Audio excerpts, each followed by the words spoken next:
by making a rapprochement with Cuba, where he installs Soviet missiles in the direction of the United States. Tension reaches its peak, and the world is preparing for a new world war. But neither the USSR nor the United States want a nuclear war. An agreement is finally reached, and the Soviet Union withdraws in exchange for the United States promising not to invade Cuba and to remove their missiles in Turkey and Italy. The two powers then begin a policy of détente, which does not go down well with the Soviets' Chinese ally, which distances itself from the USSR. On October 14, 1964, Khrushchev is removed from office, officially for his advanced age.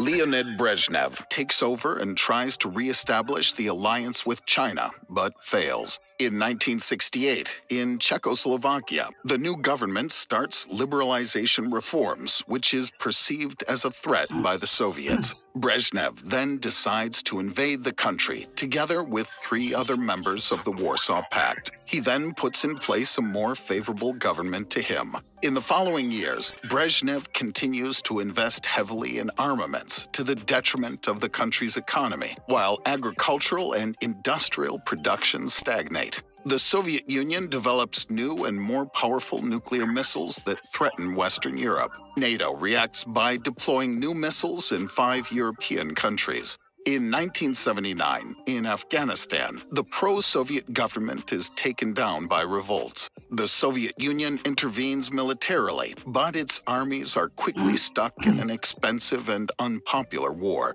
Tensions rise internationally, and in 1980, many countries boycott the Olympic Games held in Moscow. 2 years later, Brezhnev dies, leaving behind a country in bad shape.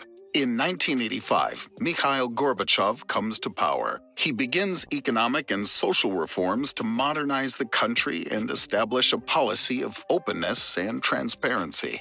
But the following year, the Chernobyl nuclear disaster puts him in even more difficulty financially and diplomatically.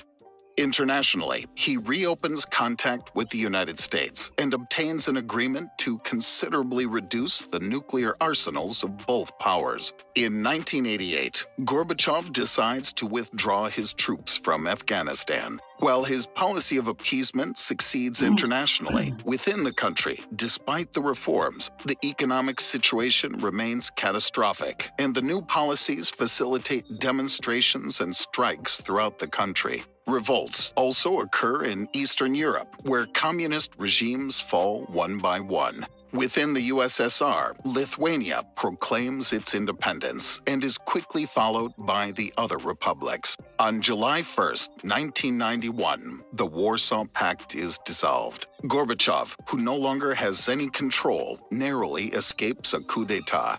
On December 25, 1991, he resigns, which marks the end of the USSR.